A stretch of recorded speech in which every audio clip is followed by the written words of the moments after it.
जिसमें है कि हमारे पास एक ये प्लेनर प्रॉब्लम है। इसमें हमें सिंपल है कि ये रेक्टेंगुलर बीम टाइप एक शेप गिवन है, और रेक्टेंगुलर बीम क्या है, दो एंड से हमारे पास फिक्स है इस वाले एंड से फिक्स है और इस वाले एंड से भी फिक्स सपोर्ट है। ये ऐसे फिक्स सपोर्ट है कि इसको हमने वाई पे मूव करने से रिस्ट्रिक्ट किया हुआ है, लेकिन ये एक्स और जेड में मूव कर सकती है। और इस बीम के ऊपर से ना हमने इसको एक यूनिफॉर्म लोड क्यू अप्लाई किया हुआ है। सही है। और इसकी जो हाइट है वो हमारा एक्सिस एक ये एक्सिस है जिससे एच अपॉन टू ऊपर जा रहा है, एच अपॉन टू नीचे आ रहा है। और दूसरा एक्सिस हमारा ये है जिससे एल अपॉन टू इधर और एल अपॉन टू इधर है।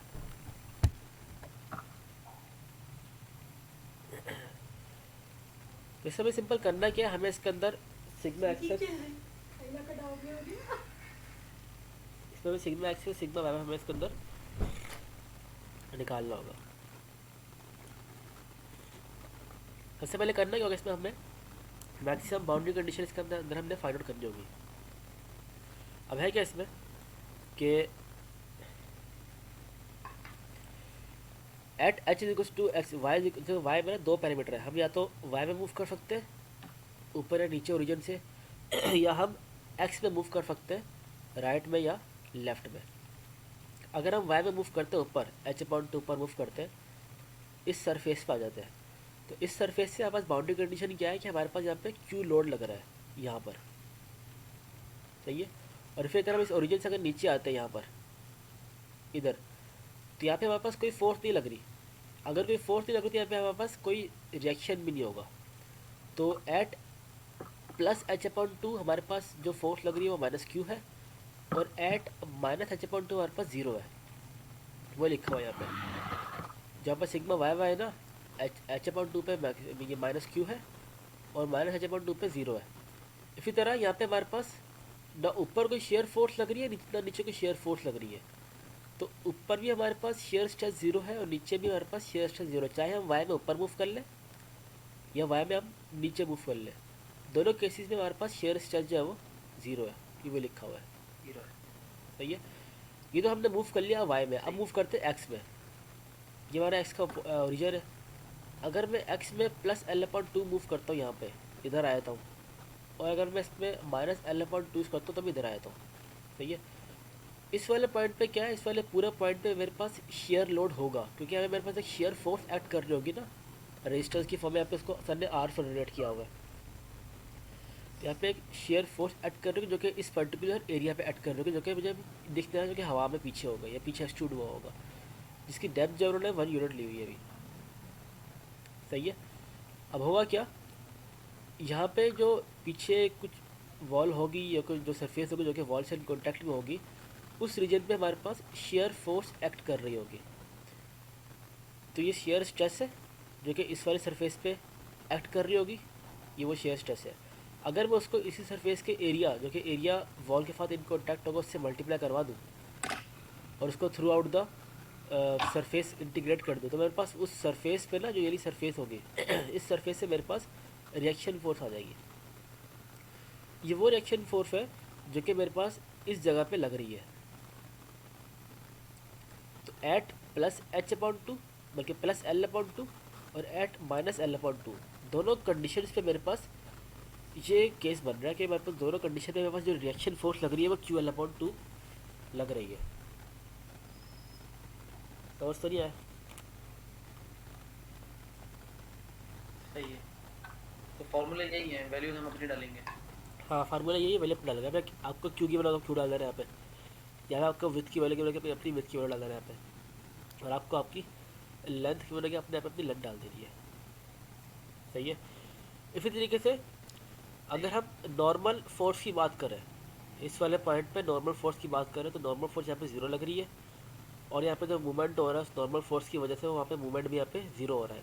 इस एच की बात की जा रही है, इस वाले एच की। इस एच पे सिर्फ शेयर फोर्स लग रही है, ना इस एच पे नॉर्मल फोर्स लग रही है, और ना ही इस एच पे कोई मोमेंटम फोर्स की वजह से कोई मूवमेंट कॉज हो रहा है। तो नॉर्मल फोर्स भी जीरो है इस फेस पे, और इस फेस पे मूवमेंट भी आपका जीरो है। ठीक है। तो ये आपके पास सही। बाउंड्री कंडीशन है। ऊपर भी चले जाओ क्या हो जाएगा, ऊपर जाओ तो क्या होगा, इस सरफेस पे क्या है, नीचे जाओ तो इस सरफेस पे क्या है, इस तरफ आओ तो इस सरफेस पे क्या है, या इस तरफ आओ तो इस सरफेस पे क्या, सारा यहाँ से पता चल गया। दूसरा हमारे पास हमने बनाना है इसके अंदर एरे फंक्शन। एरीज फंक्शन बनाने के लिए हमने कुछ एरीज फंक्शन बनाने के लिए कुछ कंसिडरेशन एरीज फंक्शन करने के लिए हमें कुछ इसके अंदर कंसिडरेशन देखनी पड़ेगी कि हमारा जो फंक्शन है या हमारा जो स्ट्रेस की वैल्यू है वो कैफे चेंज कर रही है, कैफे चेंज हो रही है थ्रू आउट द मटीरियल। अब देखो हमारे पास जो सिग्मा एक्स एक्स है,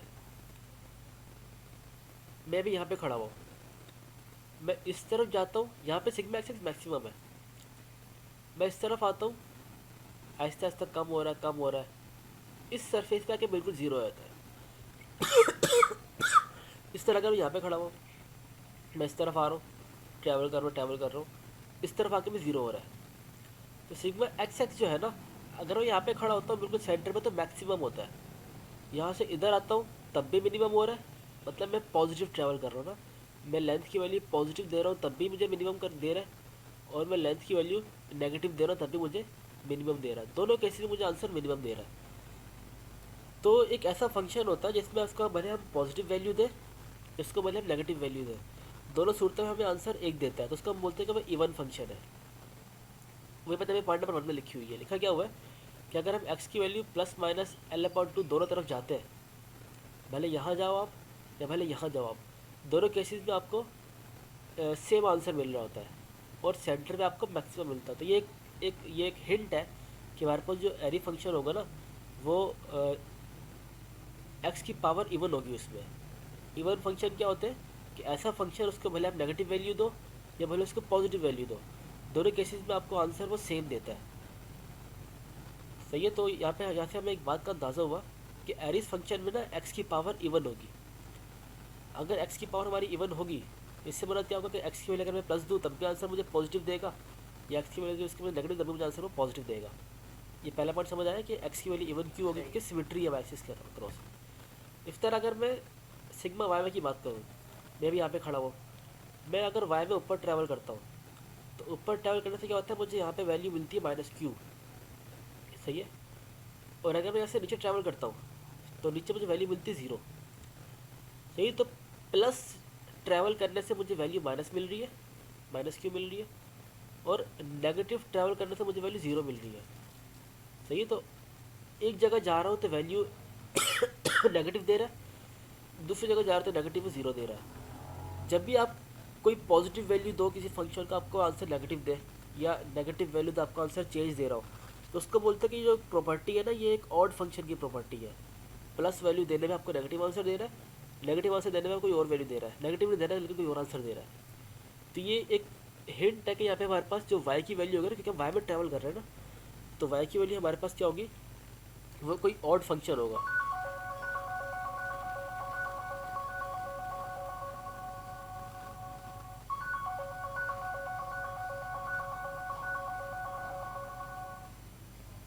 तो वाई की वैल्यू हमारे पास कोई एक ऑड फंक्शन होगा। समझ आया ये? हाँ समझ आ रहा है।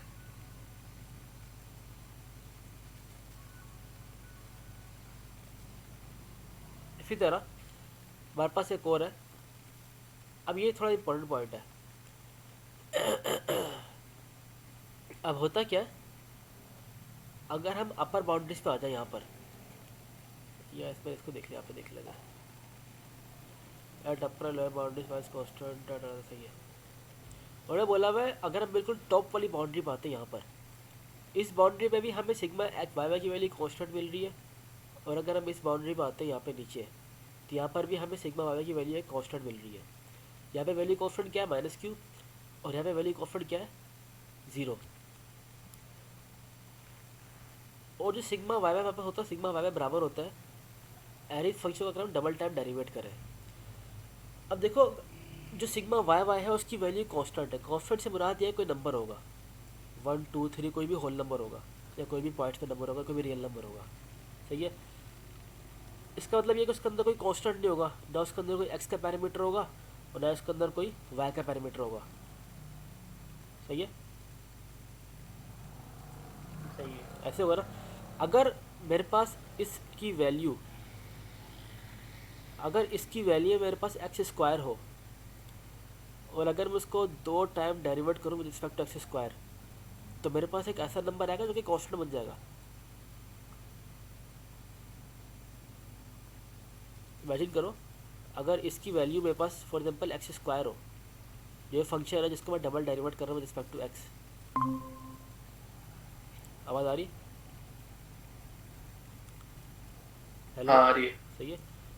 ये फंक्शन है, अगर इसकी वैल्यू एक्स स्क्वायर हो और इसको मैं डबल डेरिवेट कर रहा हूँ विद रिस्पेक्ट टू एक्स। शायद स्क्रीन नहीं आ रही। स्क्रीन नहीं आ रही?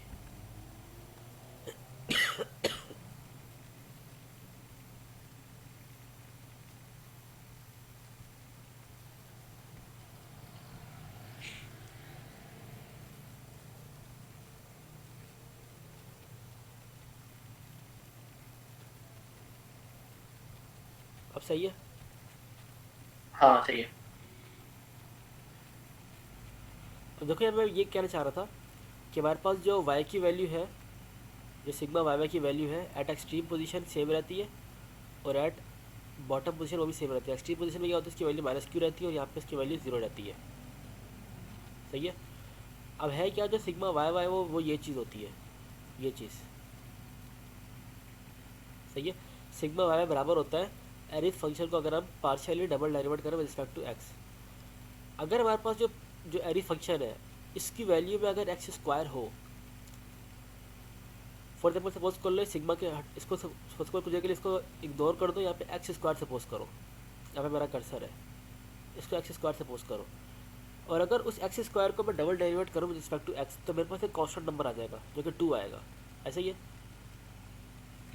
हाँ सही है। तो इस तीसरे पॉइंट से मुझे ये बात मुझे पता चली कि मेरे पास x की मैक्सिमम पावर 2 होगी। पॉइंट नंबर 1 से मुझे ये पता चला कि मेरे पास x की पावर इवन होगी। यहाँ तक मेरे पास ये चांस था कि मैं x की पावर 4 भी ले सकता हूँ, मैं x की पावर 6 भी ले सकता हूँ। यहाँ से मुझे क्या पता चला कि मेरे पास y की पावर ओड होगी। सही है, वो ओड 1 2 3 कुछ भी हो सकती है। पॉइंट नंबर 3 से मुझे ये पता चला कि x की पावर इवन तो होगी लेकिन एक लिमिट लगा दी, सिर्फ 2 होगी। समझ आया? हाँ समझ आ रहा है। तो यहाँ से आपने सिर्फ वो वाले पैरामीटर सेलेक्ट करने हैं जिसमें x की पावर 2 हो और y की पावर ओड हो। तो हमने सारे वो पैरामीटर यहाँ से सिलेक्ट किए जिसमें x की पावर 2 थी और y की पावर ओड थी। सही है। सही है। तो यहाँ से हमने इसका एक एरी फंक्शन बना दिया, एरी फंक्शन ये बन गया। अब इसको हमने एरी फंक्शन का एक क्राइटेरिया होता है चेक करने का, चेक करने का क्राइटेरिया होता है कि इसको फोर्थ टाइम डेरिवेट लेते हैं हम। जब इसकी डेरिवेट किया हमने फोर्थ टाइम तो हमारे पास ये रिलेशन बनकर आ गया। ये चीज़ जो है वो ज़ीरो के बराबर नहीं है। सही है। अगर इसमें जो f5 की वैल्यू ये हो जाए, सही है, तो हमारे पास एरी फंक्शन काम कर जाएगा। तो जब इसको हमने डेरिवेट किया, डेरिवेट करने के बाद आंसर हमारा ये आ गया और ये ज़ीरो के बराबर नहीं है। ये मतलब ज़ीरो देखो ज़ीरो नहीं है, प्रूव नहीं हो रहा हमारे पास। लेकिन अगर हमारे पास डी एफ की वैल्यू या f5 की वैल्यू ये हो जाए हमारे पास तो हमारा फंक्शन प्रूव हो जाएगा, तो एरी फंक्शन हो जाएगा। तो इससे हमारे पास एक और कांस्टेंट कम हो गया। अभी ना इस फंक्शन में हमारे पास कितने सारे कांस्टेंट है, a2 कांस्टेंट है, b3 कांस्टेंट है, d3 कांस्टेंट है, d5 और f5, पाँच कांस्टेंट है। जब इसको हमने डेरिवेट किया तो ये आंसर आया और एक कांस्टेंट को हमने दूसरे कांस्टेंट के साथ मिक्स करा दिया, हमारे पास ये चीज़ बन गई, एरी फंक्शन बन गया हमारा। अब इसमें 1 2 3 4 चार ही कांस्टेंट है हमारे पास। हमारा हमने करना क्या है, ये हमारे पास एक एरी फंक्शन बन गया। अब एरी फंक्शन से हम लोग sigma x x sigma Y Y और टो एक्स वाई कैसे निकालते हैं वैसे निकालते हैं। अगर इसको हम पार्शियल डबल डेरिवेट करें विद रिस्पेक्ट टू वाई तो हमारे पास सिग्मा एक्स से आता है। अगर पार्शियल डबल डेरिवेट करें विद रिस्पेक्ट टू एक्स तो हमारे पास सिग्मा वाई वाई आता है। अगर इसका शेयर टेस्ट तो हमारे पास सिग्मा एक्स वाई आता है विद माइनस साइन। तो हमारे पास 3 फंक्शन बनकर आ गए। अब हमारा बेसिक टास्क क्या है, हमारे पास ये अननोन जो 4 अननोन है ये मालूम करना है। इन चारों अननोन को कैसे मालूम करेंगे, हम जो इसके अंदर अपनी बाउंड्री कंडीशन लगाएंगे। ये हमारी बाउंड्री कंडीशन थी ना इसके अंदर कि एट दिस हमारी वैल्यू ये होगी, एट दिस हमारी वैल्यू ये होगी। तो हमने 4 अननोन है, 4 अननोन है तो 4 बाउंड्री कंडीशन लगानी है। पहली बाउंड्री कंडीशन लगाई at Y equals to -5/2 sigma Y में 0 होता है, उससे एक एक्सप्रेशन बन गया। दूसरी बाउंड्री कंडीशन लगाई at Y equals to h/2 sigma Y में ये होता है, उससे दूसरी बाउंड्री कंडीशन लगाई। तीसरी बाउंड्री कंडीशन लगाई at plus -h/2 tau x Y 0 होता है, उससे ये दो पैरामीटर आ गए। लास्ट बाउंड्री कंडीशन लगाई एट +-L/2 हमारे पास जो मूवमेंट होता है वो हमारे पास जो फोर्स होती है, नॉर्मल फोर्स, वो जीरो के बराबर होती है। ओके, ये भी मूवमेंट है, वो बराबर होता है जीरो के। तो उससे हमारे पास ये तीसरा अननोन पैरामीटर आ गया। ये तीनों अननोन पैरामीटर निकालने के बाद हमारे पास ना ये पैरामीटर गिवन, हमारे पास क्यू की वैल्यू गिवन होगी, ये एच और डी की एच की वैल्यू हमें गिवन होगी। तो ये सारी वैल्यू से पुट के हमारे पास इसका कोई नंबर आ रहा होगा, इसका कोई नंबर आ रहा होगा हमारे पास, इसका भी कोई नंबर आ रहा होगा, इनका भी कोई नंबर हमारे पास आ रहा होगा। तो नंबर सारे के सारे हमने इन इक्वेशन में पुट करना है। तो हमारे पास sigma x x, sigma Y Y और टो एक्स वाई की वैल्यू हमारे पास आ जाएगी। सही है। सही है। अब इन वैल्यू को हमें क्या करना होगा, इन वैल्यू से हमने फिर by using stress strain relationship हमने इनसे स्ट्रेन निकालना होगा। सही है।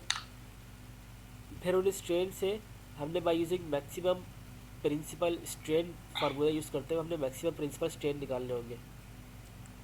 सही है। सही है। फिर इसी स्ट्रेस को यूज़ करते हुए हमने मैक्सिमम स्ट्रेस निकालना होगा। फिर उन मैक्सिमम स्ट्रेस को यूज़ करते हुए हमने वॉन मिसिस स्ट्रेस निकालना होगा। फिर सबसे आखिर में हमें फैक्टर ऑफ सेफ्टी निकालना होगा। असाइनमेंट ख़त्म। सही। सही है।